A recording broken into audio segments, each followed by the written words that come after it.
اللهم لا مانع لما اعطيت ولا معطي لما منعت۔ اے اللہ آپ جس کو نوازنا چاہیں اس سے کوئی محروم نہیں کر سکتا، اور آپ جس کو محروم کر دیں پھر اس سے کوئی نواز بھی نہیں سکتا۔ یہ اللہ کی عطا اور بخشش ہے، اور خدا کے فضل و کرم کے بعد یہ والدین کی دعا کا نتیجہ ہے، یہ اساتذہ کرام کی محنت ہے، یہ ہمارے مرشد گرامی اور عظیم عالم اور ولی کامل کی نگاہ کرم کا نتیجہ ہے۔ اور کیسی شفیق ہستیاں ہیں۔ میں نے بار بار اپنے حضرت دامت برکاتہم کو خطوں میں اپنے خطوط میں یہ بات لکھی کہ 10 سال کا تھا کہ مجھ پر یتیمی کا بوجھ پڑا، لیکن اللہ نے 6 سال کے وقفے کے بعد مجھے اپنے والد ہی کی طرح شفیق ہستی، ایک مہربان ہستی عطا فرما دی، جن کے زیر سایہ زندگی کا سفر تمام ہو رہا ہے۔ کیسا شفیق انسان، اللہ اکبر۔ ابھی بعض مقررین نے ان کی فراست، ان کی ذہانت، ان کے تقوی اور طہارت، ان کے علمی مقام کے بارے میں گفتگو کی، بالخصوص ہمارے حضرت مولانا ایوب صاحب جن کی جوشیلی تقریر سن کے ہمارا بھی خون گرم ہو رہا تھا، اور ماشاءاللہ بڑی قیمتی باتیں انہوں نے کہی، انہوں نے بھی تذکرہ فرمایا۔ لیکن میں آپ کو ان کی شفقت بتاؤں اور کیا کیا میں بتاؤں۔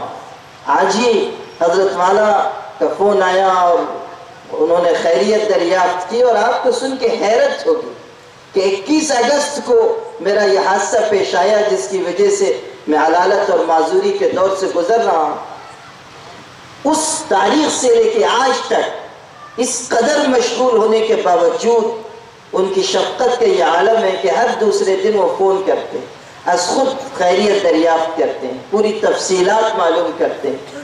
اور آج انہوں نے فون پر یہ فرمایا کہ میں پونا کسی تقریب میں شرکت کے لیے آ رہا ہوں، اور میرا بہت دل چاہتا ہے کہ آپ کو دیکھوں، کئی مہینے گزر گئے آپ سے ملاقات نہیں ہوئی، اور میں صرف آپ کی عیادت کے لیے مالیگاؤں آنا چاہتا ہوں اور آپ کو دیکھ کر تھوڑی دیر کے لیے آ کر واپس چلا جاؤں۔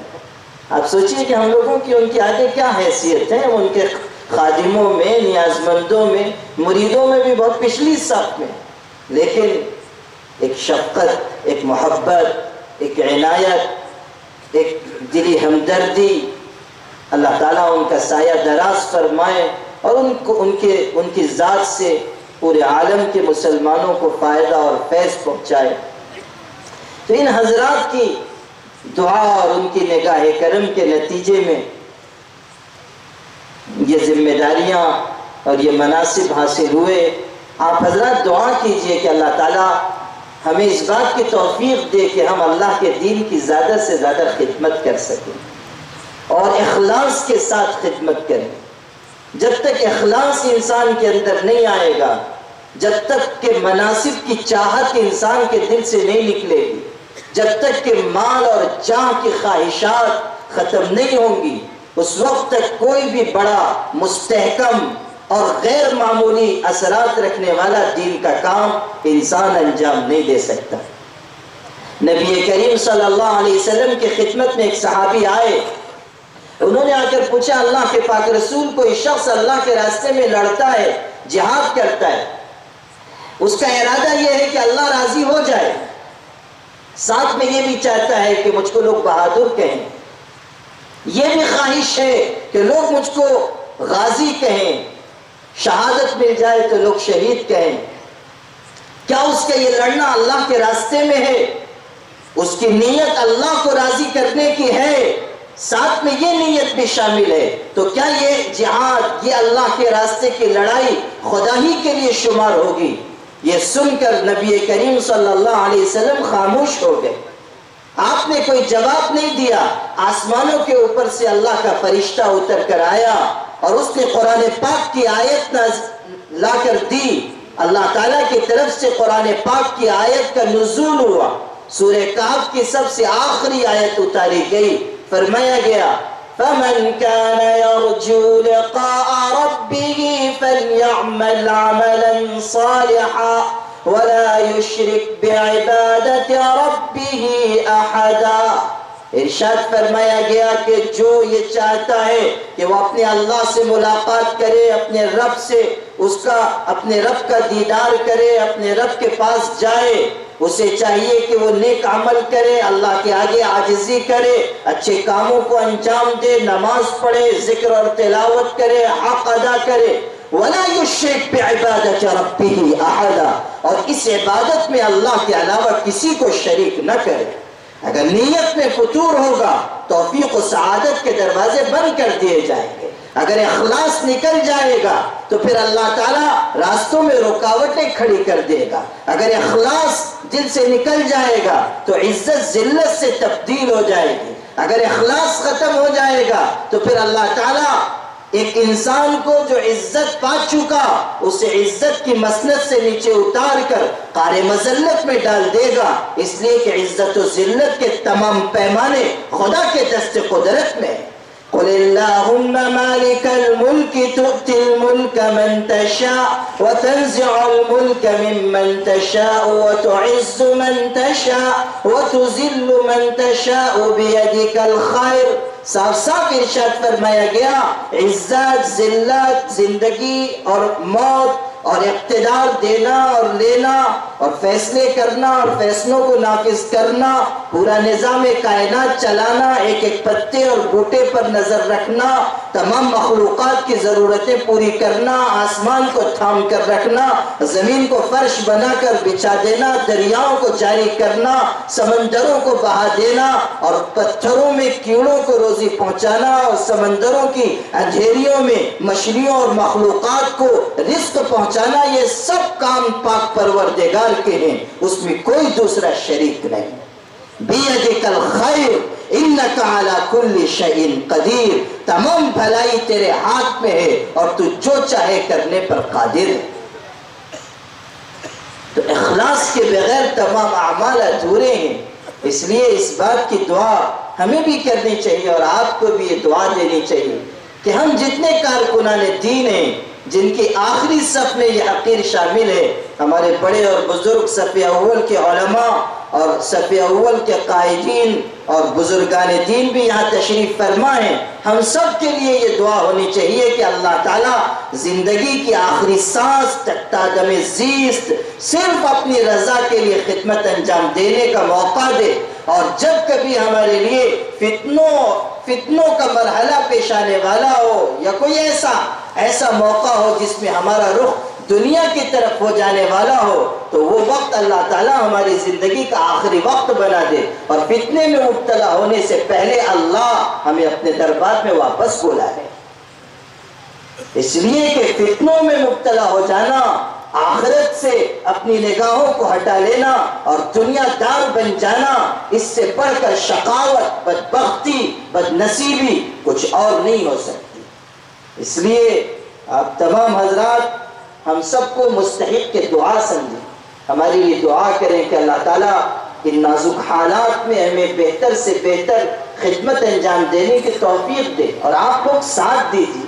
صرف اعزاز و استقبال کر لینے سے فرصت نہیں ہو جائے گی، آپ میں سے ایک شخص کو ہاتھ بٹانا ہے، آپ میں سے ایک شخص کو ہمارے بازو سے بازو ملا کر، کاندھے سے کاندھا ملا کر اللہ کے دین کی حفاظت کی خدمت انجام دینی ہے اور اللہ کے دین کا مددگار اور خدا کی شریعت کا سپاہی بننا ہے۔ یہ صرف مسلم پرسنل لا بورڈ کی، یہ صرف جمعیت علماء کی، یہ صرف ملی تنظیموں کی ذمہ داری نہیں ہے کہ وہ دین کی خدمت کریں، وہ شریعت کی حفاظت کا کام کریں، یہ ہر مسلمان کی ذمہ داری ہے، ہر نوجوان اور بوڑھے کی ذمہ داری ہے، ہر امت مسلمہ کے ہر فرد کی ذمہ داری ہے کہ وہ اللہ کے دین کے تحفظ کے لیے آگے آئے، وہ معاشرے کی اصلاح کی خدمت کریں، مال والے مال خرچ کریں، اوقات لگانے والے اوقات لگائیں، نوجوان اپنی جوانی کی قوتوں کو استعمال کریں، اللہ کے دین کو نافذ کریں، خدا کے دین کے غلبے کے لیے محنت کریں، جذباتیت کا شکار نہ ہو اور بس جوش میں آ کر کچھ کام کرنا اور پھر بیٹھ جانا اور اشتعال میں آ کر کچھ کام کرنا اور امت کو نقصان پہنچا دینا، اس راستے کو چھوڑ دیجیے۔ جذباتیت ہمارے لیے مفید نہیں ہے. ہمارے لیے ہوشمندی، ہمارے لیے دانشمندی، بہت سوچ سمجھ کر اپنے بڑوں کے اشاروں پر ان کی رہنمائی میں کام کرنے کی ضرورت ہے. اور یہ ہمارے بڑے یہاں مقامی طور سے بھی موجود ہیں اور ملکی سطح پر بھی ہمارے بڑے اور اکابر ہیں، ان کی سرپرستی میں ہم کو کام کرنا ہے. جذباتیت سے اپنے آپ کو بچانا ہے. جذباتی نعرے بہت لگ چکے اور اس کا نقصان بھی ہم اٹھا چکے. بہت سارے مسائل ایسے ہوئے جو جذباتیت کی وجہ سے بکھر گئے. بابری مسجد کا معاملہ بھی انہی معاملات میں سے ایک ہے جو جذباتیت کے رخ پر جانے کی وجہ سے جس کا بہت ہی برا انجام ہوا. اور بھی بہت ساری اس کی مثالیں ہیں. جذباتی نعرے وقتی طور پر اچھے لگتے ہیں لیکن ان سے ملت اور امت کے مسائل حل نہیں ہوتے. اور مجھ کو ایک بہت دلچسپ بات یاد آئی کہ جذباتیت کس طرح نقصان پہنچاتی ہے. آسام کے علاقے میں کوئی صاحب تھے بیچارے بزرگ بڑے میاں. وہ آسام سے نکلے، ٹرین سے سفر کر رہے تھے اور ان کے ساتھ ان کا پوتا بھی تھا. 10-12-15 سال کا رہا ہوگا. اس کا نام نور الاسلام تھا. عام طریقے پر یہ ہوتا ہے کہ جو مرکب نام ہوتے ہیں دو الفاظ سے مل کر بنے، ان میں سے پہلا حصہ لوگ حذف کر دیتے ہیں، ایک ہی حصہ استعمال کرتے ہیں اور اس کے ذریعے پکارتے ہیں. اور وہ ٹرین میں سفر ہو رہا تھا، کسی جگہ اسٹیشن پر ٹرین رکی تو دادا میاں نے کہا اپنے پوتے سے کہ وہ نلکا لگا ہوا ہے، ذرا بوتل میں پانی لے کے آ جائے. اب وہ نور الاسلام ان کا پوتا بیچارہ گیا نلکے سے پانی لانے کے لیے. ابھی وہ پانی لے کے آیا نہیں تھا کہ ٹرین چل پڑی. اب یہ بیچارے پریشان دادا میاں، انہوں نے زور سے آواز لگائی اسلام. نور الاسلام نے کہا، ایک ہی حصہ کا اسلام. اب وہ ڈبے میں بہت سارے مسلمان بھرے ہوئے تھے، انہوں نے اسلام سنا تو زندہ باد، اسلام زندہ باد. پھر انہوں نے زور سے پکارا اسلام، پھر زندہ باد. تیسرا چوتھا، پھر اتنے میں ٹرین آگے بڑھ گئی. اب یہ بیچارے بیٹھ کے رو رہے ہیں. لوگ آئے ان کے قریب، کیا ہوا؟ آپ تو نعرہ لگا رہے تھے، رونے کیوں لگے؟ کہنے لگے کم بختو، تمہارے نعرے میں میرا پوتا چھٹ گیا. پوتا وہی رہ گیا اور اسلام زندہ باد ہوتا رہا. تو جذباتیت اچھی چیز ہے لیکن اس کو اعتدال کے ساتھ استعمال کرنا اور ملت کے لیے، ملک کے لیے، اپنی قوم کے لیے، اسلام اور مسلمانوں کے لیے پوری ہوشمندی کے ساتھ، اچھے جذبات کے ساتھ، حسن عمل اور حسن نیت کے ساتھ ہم سبوں کو آگے بڑھنا چاہیے. یہ وقت کا تقاضا ہے اور یہ آج کے دور کی بہت بڑی ضرورت ہے. میرے بھائیوں، اس وقت ملک کے حالات بہت ناسازگار ہیں اور آپ کو حالات کی ناسازگاری اور نزاکت کا احساس ہونا چاہیے. چاروں طرف سے مسلمانوں کے اوپر حملے ہو رہے ہیں. شریعت اور دین کو ختم کرنے کی کوششیں کی جا رہی ہیں. ایسے نازک وقت میں اگر ہم اپنی خوابگاہوں میں لیٹے رہے، اگر ہم اپنی عافیت قدوں میں بیٹھے رہے، اگر مدرسے والے مدرسے میں رہے، خانقاہ والے خانقاہ میں رہے، مسجد والے مسجد میں رہے، تو پھر حالات دن بدن ابتر سے ابتر ہوتے چلے جائیں. ملکی سطح پر بھی حالات اچھے نہیں، عالمی سطح پر بھی حالات اچھے نہیں. آپ دیکھیے ملک شام پچھلے 5 سالوں سے جل رہا ہے. آپ حضرات نہیں پڑھتے عربی اخبارات و جرائد، آپ نہیں دیکھتے ہیں وہ چیزیں جو مسلسل آ رہی ہیں اور ایسی تشویشناک ہیں، ایسی دردناک ہیں کہ کوئی باغیرت مسلمان ان کی خبر پا کر اطمینان کی نیند نہیں سو سکتا. ابھی خبر آئی تھی 1 ہفتہ پہلے کہ حلب پر ایسی زبردست بمباری کی گئی کہ روزانہ وہاں 200 سے لے کر 300 افراد روزانہ شہید ہو رہے ہیں. بچے شہید ہو رہے ہیں، عورتیں شہید ہو رہی ہیں. یہاں تک کہ وہاں کا آخری ہاسپٹل جو بچوں کے علاج کے لیے باقی رہا تھا، 1 ہفتے پہلے بمباری میں وہ ہاسپٹل بھی تباہ و برباد ہو گیا. کوئی جگہ نہیں ہے ان مسلمان بچوں کے علاج کے لیے جو کلمہ گو مسلمانوں کے گھروں میں پیدا ہوئے، جو عربی بولنے والے لوگ ہیں، جو ملک شام میں بسنے والے ہیں ان میں سے کتنے خالد ابن ولید کی نسل سے ہوں گے، ان میں کتنے حضرت بلال کی نسل سے ہوں گے کہ وہ ملک شام ہی جا کر آخر میں آباد ہوئے۔ 1400 صحابہ کرام مدینہ منورہ سے منتقل ہوئے تھے ملک شام۔ حضرت خالد ابن ولید کا مزار اسی ملک شام میں۔ مکے اور مدینے کے بعد سب سے زیادہ مقدس مقام اگر کوئی ہے مسلمانوں کے لیے تو وہ ملک شام ہے۔ اس کے فضائل احادیث میں آئے، اس کے بارے میں بڑی اہم باتیں احادیث میں آئیں۔ وہ ملک شام پچھلے 5 سالوں سے آگ میں جل رہا ہے۔ 5 لاکھ سے زیادہ لوگ شہید ہو چکے، 25 لاکھ سے زیادہ لوگ بے گھر ہو چکے، کوئی ان کو پناہ دینے کے لیے تیار نہیں ہے۔ سخت سردیوں کے زمانے میں، پچھلے یا اس سے گزشتہ سے پیوستہ سردیوں کے زمانے میں وہاں سے یہ خبریں آئیں کہ عورتیں اپنے چھوٹے چھوٹے شیرخوار بچوں کو لے کر نکلی اور ان کے گھر تباہ ہو چکے، شوہر ختم کیے جا چکے، گھر اجڑ چکا، آشیانہ مٹ چکا۔ اب وہ مائیں اپنے بچوں کو گود میں لیے ہوئے نکلی، ان کے پاس کوئی گرم چادر نہیں، کوئی لحاف نہیں، سردی سے بچنے کا کوئی انتظام نہیں۔ کسی سڑک کے کنارے وہ سخت سردی میں بیٹھے ہوئے ہیں، بچے کو سینے سے لگائے ہوئے ہیں۔ جب سردی بڑھنے لگی تو انہوں نے اپنے بچے یا بچی کو سردی سے بچانے کے لیے کیا کہ اپنے سینے سے چمٹا لیا اور وہ اوندھے منہ لیٹ گئی کہ میرا بچہ میرے سینے کی گرمی کی وجہ سے محفوظ رہے گا، میں مر جاؤں گی بچہ تو زندہ رہے گا۔ ماں کی ممتا کیا ہوتی ہے لوگوں، اس کو سمجھو۔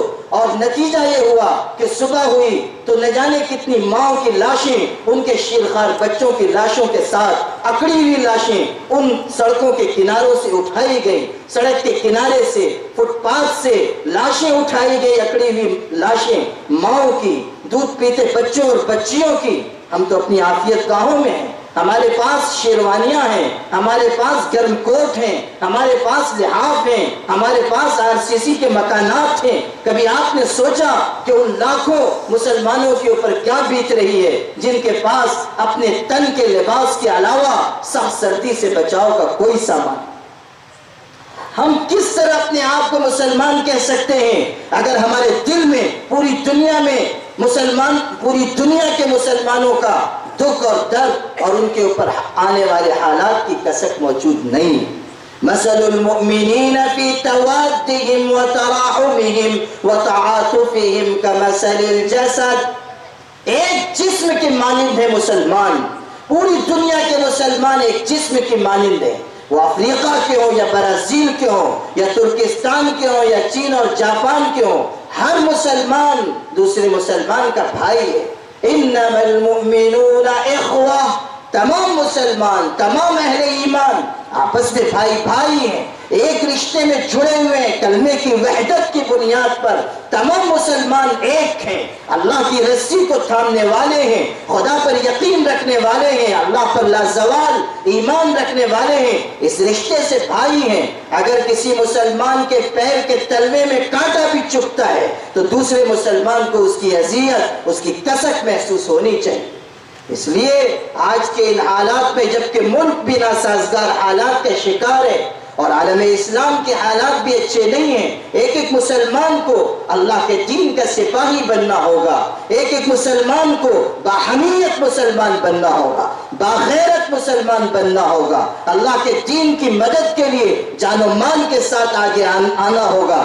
پھر اللہ کی نصرت کے وعدے پورے ہوں گے، پھر آسمان سے اللہ تعالیٰ فرشتوں کی جماعت اتارے گا، پھر اللہ تعالیٰ زمین کے خزانوں کو مسلمانوں کے لیے وقف کرے گا، پھر اللہ تعالیٰ کی طرف سے خلافت کے وعدے پورے ہوں گے، پھر اللہ کی طرف سے امداد اور نصرت کھلی آنکھوں سے انسانوں کو نظر آئے گی۔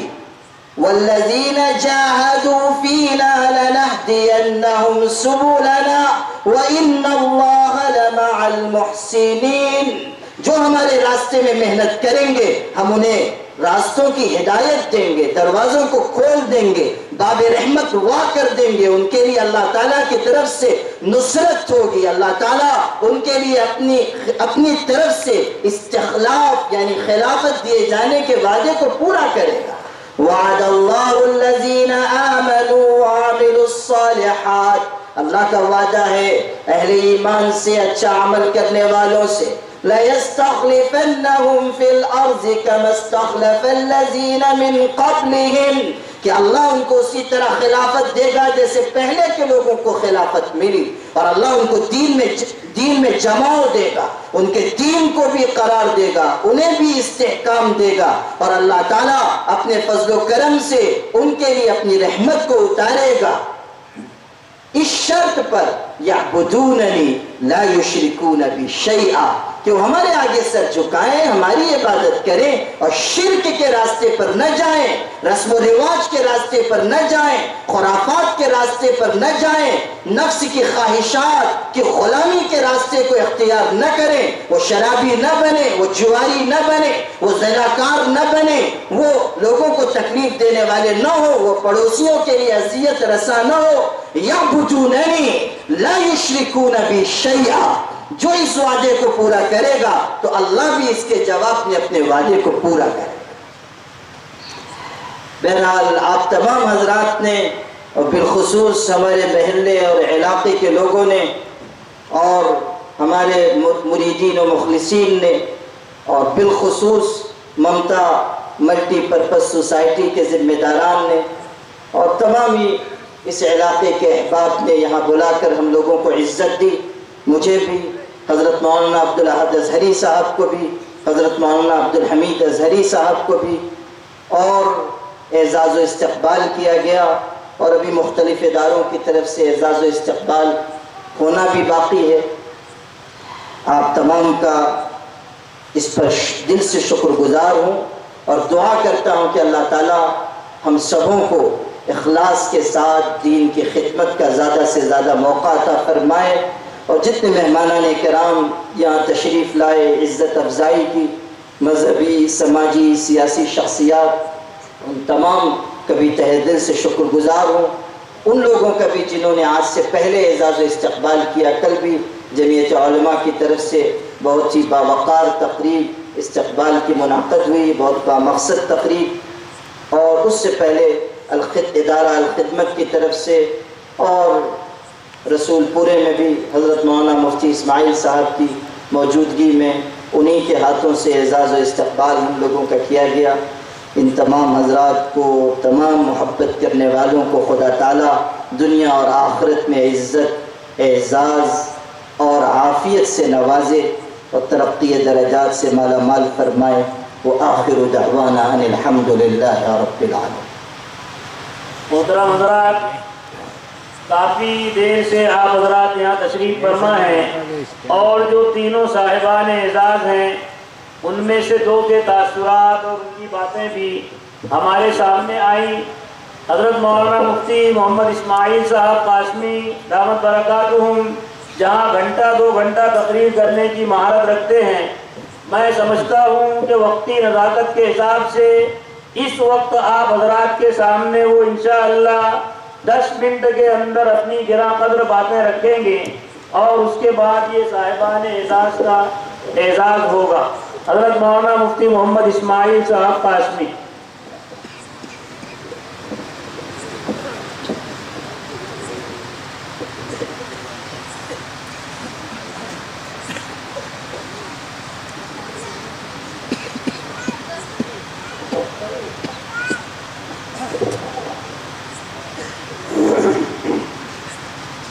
بسم اللہ الرحمن الرحیم، نحمدہ و نصلی علی رسولہ الکریم، اما بعد۔ آج کے اس بامقصد اور باوقار پروگرام کے صدر محترم، شہر کے بزرگ عالم دین، مدرسہ اسلامیہ بڑا قبرستان کے شیخ الحدیث حضرت مولانا عبدالباری قاسمی صاحب دامت برکاتہم، صاحبان اعزاز قاضی شریعت معہد ملت کے ناظم تعلیمات حضرت مولانا قاضی عبدالاحد اظہری صاحب دامت برکاتہم، شہر کے بزرگ عالم دین قائد ملت حضرت مولانا عبدالحمید اظہری صاحب دامت برکاتہم، مولانا محمد عمرین محفوظ رحمانی صاحب دامت برکاتہم، دیگر علماء کرام اور حاضرین مجلس، آج کا یہ پروگرام ہماری اسلامی تہذیب کی عکاسی کرتا ہے۔ ہم جس شریعت اور دین کے ماننے والے ہیں اس کی تعلیم یہ ہے، اس کی پہچان یہ ہے کہ اگر اللہ تعالیٰ کسی کو کوئی نعمت دیتا ہے تو اس کی قدر دانی ہونی چاہیے، کشادہ دلی کے ساتھ، فراخ دلی کے ساتھ یہ کام ہمیں انجام دینا چاہیے۔ میں مبارکباد دوں گا اس پروگرام کے انعقاد کرنے والے تمام ہی ذمہ داران کو، اور یہ بتانا چاہوں گا کہ ہمارا شہر خوش قسمت ہے۔ مسلم پرسنل لا بورڈ کا قیام عمل میں آیا، اس وقت سے لے کر کے آج تک ہمارا یہ شہر مسلم پرسنل لا بورڈ میں نمائندگی کرتا رہا۔ حضرت مولانا عبدالحمید نعمانی صاحب رحمۃ اللہ علیہ تھے، اس کے بعد حضرت مولانا محمد حنیف ملی رحمۃ اللہ علیہ تھے، اور رکن تاسیسی مسلم پرسنل لا بورڈ حضرت مولانا عبدالاحد اظہری صاحب، اور ماضی قریب میں مسلم پرسنل لا بورڈ کی رکنیت دی گئی تھی مولانا عمران محفوظ رحمانی صاحب کو، اور ابھی الحمدللہ مالیگاؤں سے مزید نمائندگی دیتے ہوئے حضرت مولانا عبدالحمید اظہری صاحب کو خدمت کا موقع دیا گیا ہے۔ ماضی میں دارالعلوم دیوبند کی شورا کی رکنیت بھی الحمدللہ ہمارے شہر کو حاصل تھی، اور حضرت مولانا عبدالقادر صاحب رحمۃ اللہ علیہ مالیگاؤں کی نمائندگی کرتے ہوئے دارالعلوم دیوبند کی مجلس شورا کے رکن رہے، اور اس کے بعد اللہ نے مجھے یہ موقع دیا۔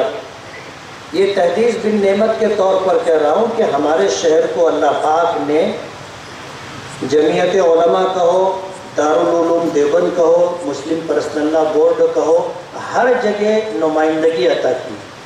یہ زندہ شہر ہونے کی علامت ہے۔ مسلم پرسنل لا بورڈ کا قیام جن حالات میں وجود میں آیا تھا اس کی تفصیل آپ حضرات نے سنی۔ دیش کے آزاد ہونے سے پہلے جواہر لال نہرو صاحب نے یکساں سول کوڈ کی بات انگریزوں کے سامنے رکھی تھی کہ اس ملک میں یکساں سول کوڈ نافذ ہونا چاہیے، تو انگریزوں نے ہی انکار کر دیا تھا کہ یہ دیش اور یہ ملک اس کا متحمل نہیں۔ ہندوستان کے اندر بہت سارے مذاہب اور بہت سارے ادیان کے ماننے والے لوگ ہیں، اس لیے یہاں کوئی یکساں سول کوڈ نافذ کرنے کی گنجائش نہیں ہے۔ جواہر لال نہرو کی اس تجویز کو انگریزوں نے ہی رد کر دیا تھا، اور انگریزوں نے جو ہے مسلم پرسنل لا بورڈ بنایا تھا کہ ہر مذہب اور دھرم کے ماننے والے لوگ اپنے اپنے مذہب کے مطابق عمل کرتے رہیں گے۔ مسلمانوں کے لیے جو پرسنل لا تھا، ہم مسلمان ہیں اسی لیے اس کو مسلم پرسنل لا کہتے ہیں۔ اس کے بعد یہ اختیار علماء کرام کو دیا گیا تھا کہ ان مسائل میں اگر آپس میں اختلاف ہوگا، کہ جب دونوں یعنی دونوں فریق مرد عورت یا اور جو معاملات ہیں ایک مذہب کے ماننے والے لوگ ہوں گے تو ان کے درمیان فیصلہ مسلم پرسنل لا اور اسلامی دستور کے مطابق ہوگا، اور یہ فیصلہ علماء کرام کریں گے، جو قاضی حضرات ہوں گے وہ کریں گے۔ عدالتوں میں جانے کی اجازت نہیں تھی، لیکن انگریزوں کے زمانے میں ہی عورتوں نے یہ مدعا اٹھایا